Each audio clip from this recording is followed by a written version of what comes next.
Movie की शुरुआत में हम एक टैक्सी ड्राइवर को देखते हैं जो खराब मौसम होने के कारण अपने घर जा रहा था। इसका नाम हैरिस है। रेडियो पर टाइम ट्रेवल और एलियंस के बारे में बताया जा रहा था। जब हैरिस चैनल चेंज करता है तब दूसरे चैनल पर लेडीज के मान सम्मान की बात हो रही थी। तभी हैरिस को टैक्सी मालिक का फोन आता है जिसका नाम डिस्पैचर था। डिस्पैचर इससे पूछता है कि तुम्हें आने में कितनी देर लगेगी। हैरिस बताता है कि मौसम बहुत खराब हो रहा है इसलिए थोड़ी देर हो जाएगी। इसके बाद हैरिस पानी पीकर आगे बढ़ने लगता है। कुछ दूर जाने के बाद रास्ते में इसे एक लेडी पैसेंजर मिलती है जिसको रिवर ड्राइव जाना था। हैरिस मीटर चालू करके आगे बढ़ता है।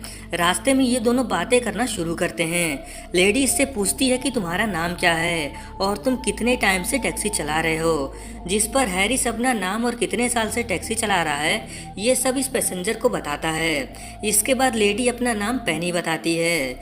ऐसे ही करते करते ये दोनों बहुत सारी बातें करते हैं। थोड़ी देर बाद फिर से इसके बॉस का फोन आता है। तभी टैक्सी जोर से झटके के साथ बंद होकर अपने आप स्टार्ट हो जाती है और जब हैरिस पीछे देखता है तो इसे पीछे कोई नहीं दिखाई देता। ये गाड़ी रोककर बाहर निकलने की कोशिश करता है मगर इसकी सीट बेल्ट जैम थी।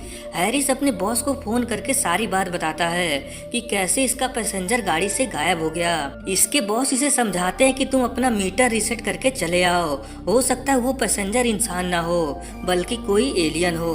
हैरिस थोड़ा डर जाता है क्योंकि रेडियो पर भी एलियंस के बारे में बताया जा रहा था कि कैसे एलियन लोग इंसान का रूप लेकर धरती पर रह रहे हैं। इसके बाद हैरिस अपना मीटर रीसेट करके आगे बढ़ता है और दोस्तों अब यहाँ पर मूवी का पहला ट्विस्ट आता है। हम देखते हैं कि रेडियो पर फिर से वही न्यूज़ चलने लगती है जो शुरुआत में हमने सुना था। हैरिस फिर से चैनल बदलता है जिस पर लेडी के मान सम्मान की बात हो रही थी। मगर हैरानी की बात तो ये थी कि हैरिस को ये याद ही नहीं कि ये सब इसके साथ दोबारा हो रहा है। खैर आगे बढ़ते हैं। कुछ दूर जाने के बाद फिर से इसको वही लेडी पैसेंजर मिलती है जो इसको पहली बार मिली थी और वही सब कुछ फिर से रिपीट होने लगता है। मगर इस बार पेनी कुछ और भी बातें करती है। जैसे ये हैरी से इसके गर्लफ्रेंड के बारे में पूछती है। हैरिस इसे बताता है कि बहुत समय पहले मेरी एक गर्लफ्रेंड थी मगर पता नहीं क्यों वो मुझे छोड़कर चली गई। इसके बाद पेनी बताती है कि मेरी शादी हो चुकी है, मेरे पति बहुत ही कठोर स्वभाव के हैं। तभी टैक्सी को फिर से बहुत तेज झटका लगता है और इस बार टैक्सी का मेन गिलास टूटकर पेनी को लग जाता है। हैरिस गाड़ी रोककर पेनी का हाथ पकड़ता है जिसके बाद मूवी कलरफुल हो जाती है। हैरिस कहता है कि क्या मैं तुम्हें जानता हूँ और अब इसको पिछली बार का सफर याद आने लगता है। पेनी बहुत खुश होती है क्योंकि हैरिस को किसी कारण पिछली बातें याद आ रही थीं। मगर हैरिस कंफ्यूज था कि ये सच है या इसको डेजा वू हो रहा है। अब मैं यहाँ पर आपको बता दूं कि डेजा वू में हमें ऐसा लगता है जैसे ये घटना हमारे साथ पहले हो चुका है मगर याद नहीं कब। खैर इस स्टोरी पर आते हैं। पेनी कहती है ऐसा कुछ नहीं है, जो अभी तुम्हें याद आ रहा है वो सब कुछ सच है।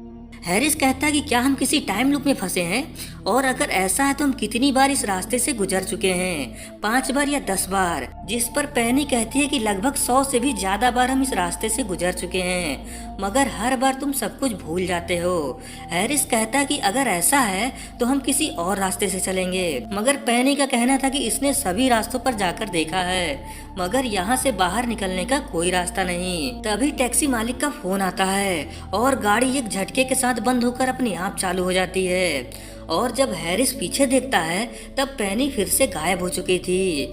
ये फिर गाड़ी से बाहर निकलने की कोशिश करता है मगर अभी भी इसकी सीट बेल्ट जैम थी। इस बार हैरिस के हाथ पर भी चोट आ जाती है। इसके बाद हैरिस फिर से मीटर रीसेट करता है जिसके कारण ये टाइम लूप फिर से स्टार्ट हो जाता है। मगर इस बार हैरिस को सब कुछ याद था, इसके हाथ का चोट भी गायब हो चुका था। हैरिस बहुत खुश होता है और इस बार ये पेनी को आगे की सीट पर बैठने को कहता है क्योंकि अब इन दोनों को पिछली बातें याद हैं।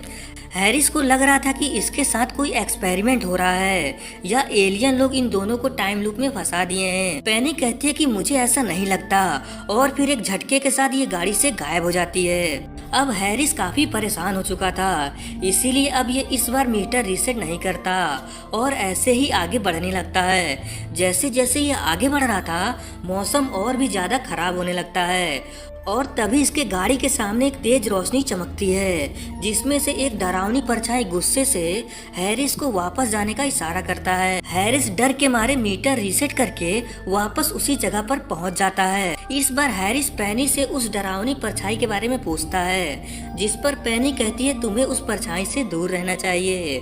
तभी हैरिस की नजर पेनी की चोट पर जाती है, जो पिछली बार इसको गाड़ी के मेन शीशे से लगी थी। मगर ये कैसे हो सकता है, क्योंकि टाइम रीसेट होते ही सारी चोटें भी सही हो जाती थी, मगर पेनी का चोट सही नहीं हुआ। हैरिस को अब पेनी पर शक होने लगता है और ये गुस्से से पेनी से पूछता है कि आखिर यहाँ क्या चल रहा है। अब पेनी जैसे इसको सच्चाई बताने वाली थी, तभी इसके मुंह से खून आने लगता है और ये जाते जाते हैरिस से कहती है कि चाहे जो हो जाए, मगर इस बार तुम पानी मत पीना। इतना कहकर पेनी गायब हो जाती है। कंफ्यूज हैरिस फिर से मीटर रीसेट करता है और गाड़ी में रखे पानी को फेंक देता है और जब ये उस जगह पर पहुंचता है जहां पर इसको पेनी मिलती थी, यहाँ पर इस बार इसको पेनी की जगह एक बूढ़ा आदमी मिलता है। हैरिस बहुत हैरान था, इसे लगता है कि इसका टाइम लूप टूट गया है। कुछ दूर जाने के बाद ये उस बूढ़े पैसेंजर से पेनी के बारे में पूछता है, जिस पर ये बूढ़ा आदमी कहता है कौन पेनी। इसके बाद हमें हैरिस के नजरिए से फ्लैशबैक दिखाया जाता है, जहां पर ये टैक्सी ड्राइवर था और एक दिन पेनी इसकी टैक्सी में आकर बैठती है, जिसके बाद ये दोनों बहुत अच्छे दोस्त बन जाते हैं और देखते ही देखते बात शादी तक पहुंच जाती है। मगर एक दिन पेनी इसको छोड़कर चली जाती है। अब हैरिस को समझ में आता है कि पेनी ही वो लड़की है जिसके साथ इसकी शादी होने वाली थी। तभी उस बूढ़े पैसेंजर का स्टॉप आ जाता है। ये हैरिस को किराए के रूप में एक सोने का सिक्का देता है। इसके बाद हैरिस को इसके बॉस डिस्पैचर का फोन आता है। हैरिस इनसे पूछता है कि क्या हो रहा है मेरे साथ और कौन हो तुम, जिस पर इसका बॉस कहता है मैं तुम्हारा बॉस हूँ और तुम मेरे फेरीमैन हो। ये सुनकर हैरिस को बहुत बड़ा झटका लगता है, क्योंकि फेरीमैन उसको कहते हैं जो आत्माओं को उनकी जगह पर ले जाते हैं। हैरिस कहता है पेनी कहाँ है। और दोस्तों, अब इस मूवी का सारा सस्पेंस क्लियर होता है। डिस्पैचर इसको बताता है कि पेनी मेरी बीवी है और तुमने उससे दोस्ती करके बहुत बड़ा गुनाह किया है, जिसकी सजा मैंने तुम्हें मारकर अपना फेरीमैन बना लिया। अब हैरिस को सब कुछ याद आ चुका था कि कैसे इसकी कार एक्सीडेंट में मौत हो चुकी है। ये जानकर हैरिस रोने लगता है, मगर अब किया भी क्या जा सकता है। इसके बाद हैरिस ऐसे ही करते करते बहुत सारी आत्माओं को उनकी जगह पर पहुंचाने का काम करने लगता है और एक दिन ऐसा समय आता है जहां पर फिर से इसको पेनी मिलती है। ये हैरिस से माफी मांगती है, क्योंकि ये इसी की वजह से इस हाल में है। हैरिस कहता है ऐसा नहीं है, मैं तुम्हें पसंद करता हूँ और अगर इसकी सजा यही है तो ये सजा मुझे मंजूर है। इसके बाद पेनी कहती है अगर तुम्हें